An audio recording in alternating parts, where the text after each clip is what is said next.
The plan for today was to go on a 3.5-mile round-trip hike in Death Valley, but since it's over 100 degrees today in Death Valley, and just a couple days ago we had a heat exhaustion scare when we weren't even hiking, we decided that that's probably not a good idea, and we should save further excursions into Death Valley for just the dead of winter, like December, January, when the temperature isn't so hot. So instead, today we're going to explore the area around our campsite, because it's basically open desert, and answer something that we've gotten a ton of questions on. And that is, how can you stand to live in such a small space with your spouse, and they're around all the time, 24/7, and there's nowhere to go, nowhere to escape from them? I need a break.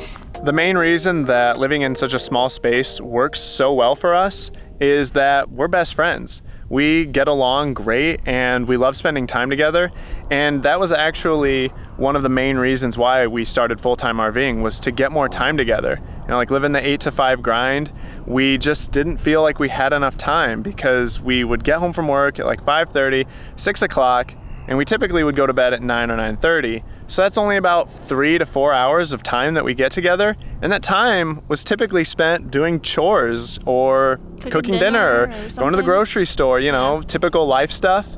So it wasn't really quality time, and we just didn't feel like we were getting enough. So getting this basically non-stop time together is actually a huge bonus for us. Yeah, so we love it. We're absolutely enjoying spending every minute together, essentially, because we're best friends.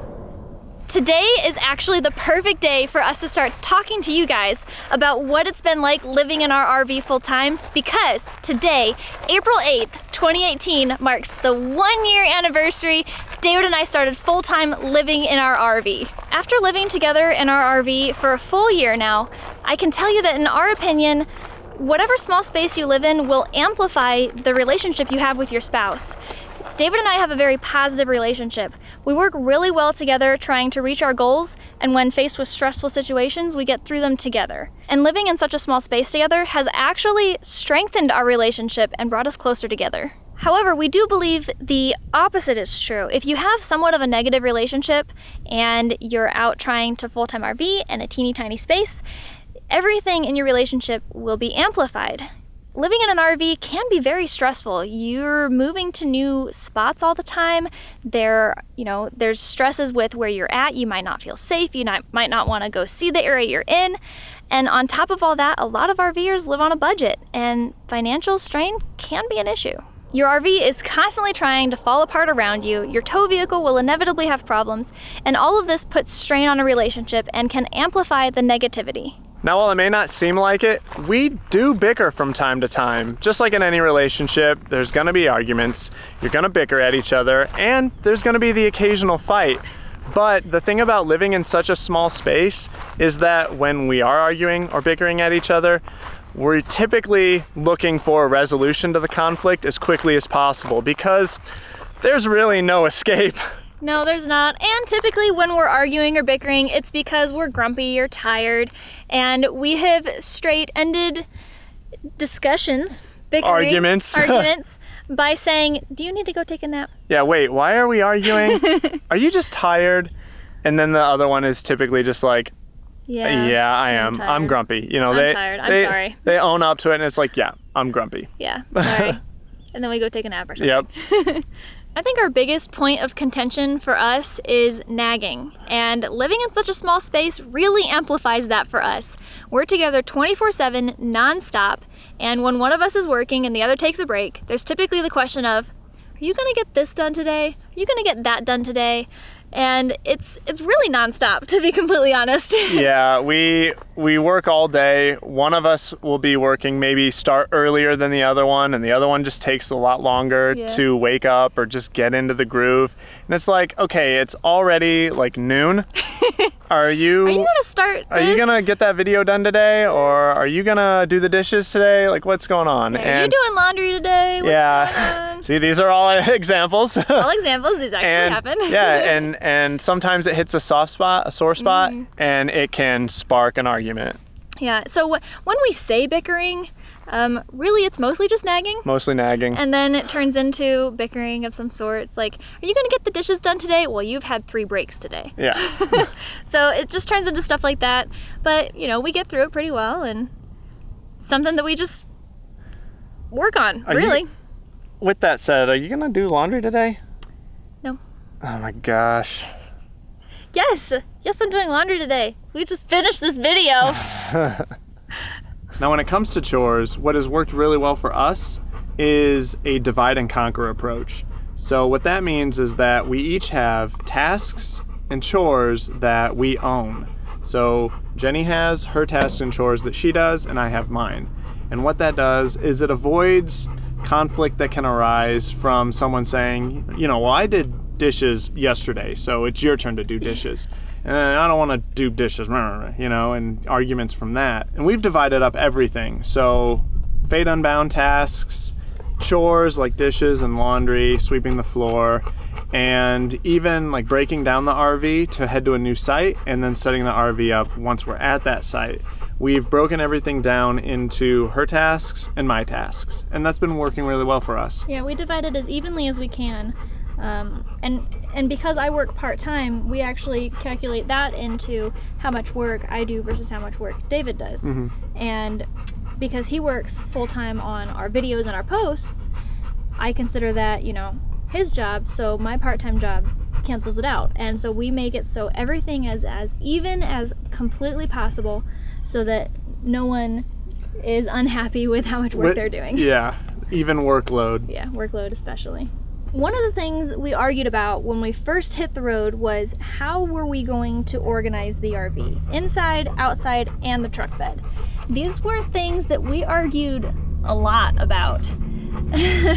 Because when you live in a house, you have many, many rooms, and for example, in our house, I organized the living room and I organized the bedrooms, and David organized the office and the garage. The garage was his space, the office was mostly his space, and in the RV, we essentially have one room that we both have to agree when we organize it and when we decorate it. So that was a thing we argued about the most. And for example, I want to hang a picture up here. It's like, well, I don't like the picture there.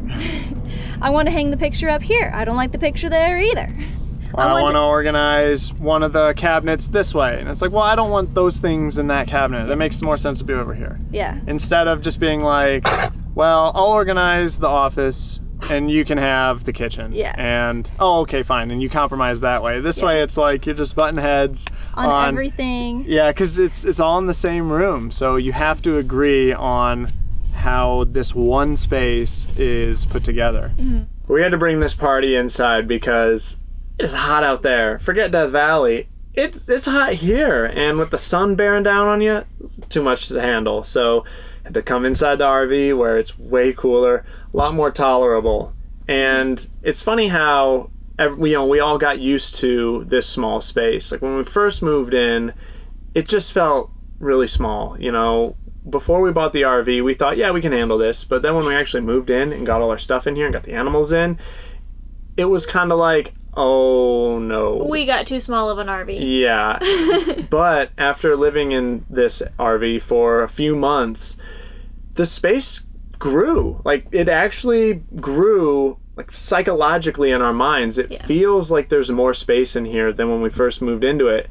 And I think that's normal for people when they start to get used to where they're living in an RV. It just feels like there's more room.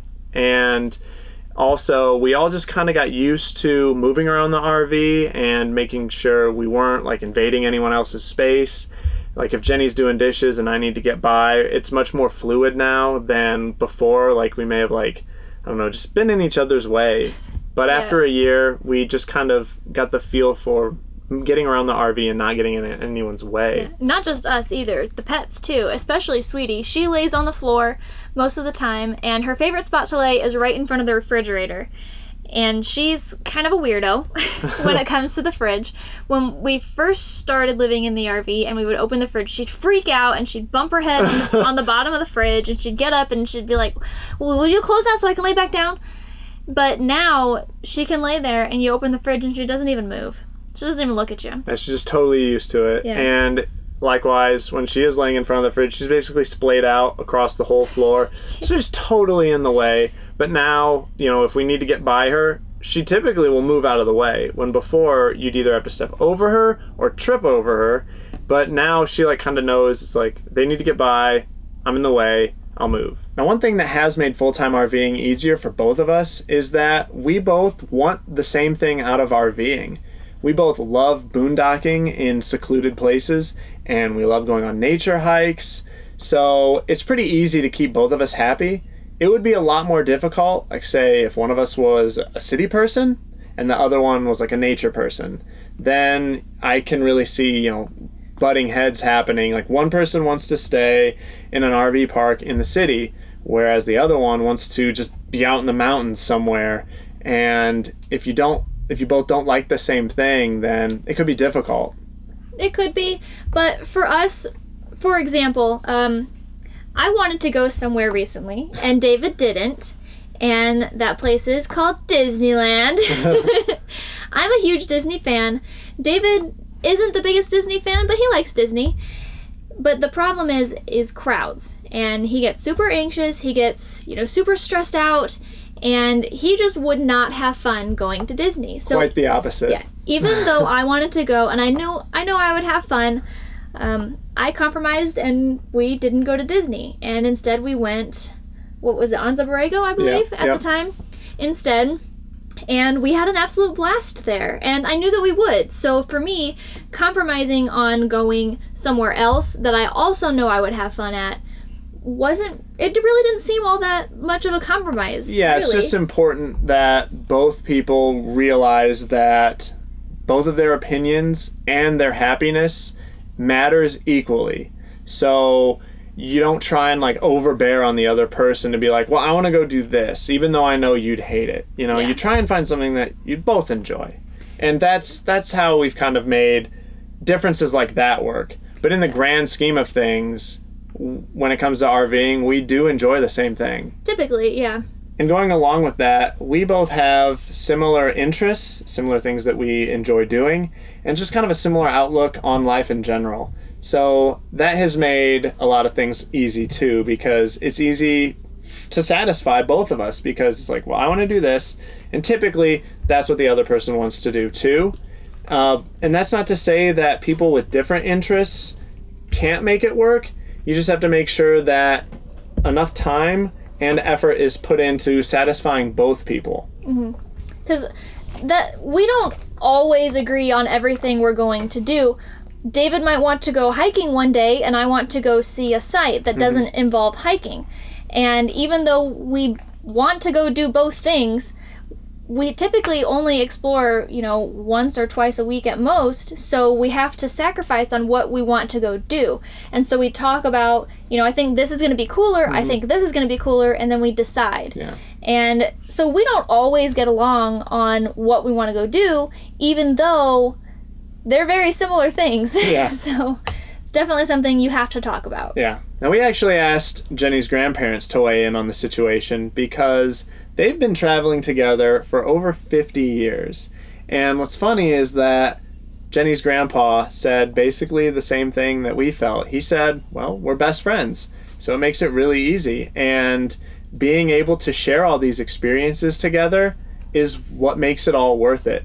And that was really cool to us. And we kind of look at Jenny's grandparents as an inspiration, because hopefully when we've been together for 50 years, doing this for 50 years, we are just as happy with it as we are today. Our approach to full-timing and how we keep each other happy is just our way of doing it. Other couples out there probably have completely different approaches, and that's okay for them. This is just what we figured out over the last year of living together in this small space. And to be completely honest, the number one thing that has kept us both happy over the years, and we've been together almost 10 years now, is communication. And it has been something that we have worked at for years and years and years. And to the point where if there is something somebody is upset about, no matter how small, you mention it to the other person and you work something out that makes you both happy. And that is something that has taken a lot of practice getting used to. Yeah, it's just important, like I said before, to realize that both people's opinions matter, and both people's happiness is equally important. So if you're unhappy about something, bring it up and just work it out together. We typically take an incredibly calm approach to anything we do, whether it's something super stressful or something we're upset about. Try and calm it down and talk about it logically. Yeah. So if you like this video, be sure to give it a big thumbs up. And if you want more videos from us, go ahead and subscribe. If you want more details on what we talked about today, go ahead and check out the link to the blog post in the description below. And also a huge shout out to our patrons on Patreon for helping to make this video possible. We'll catch you guys later. Bye. Well, say bye, puppy. Say bye, Bye. Sweetie. Bye-bye. Yeah. Good girl. See ya.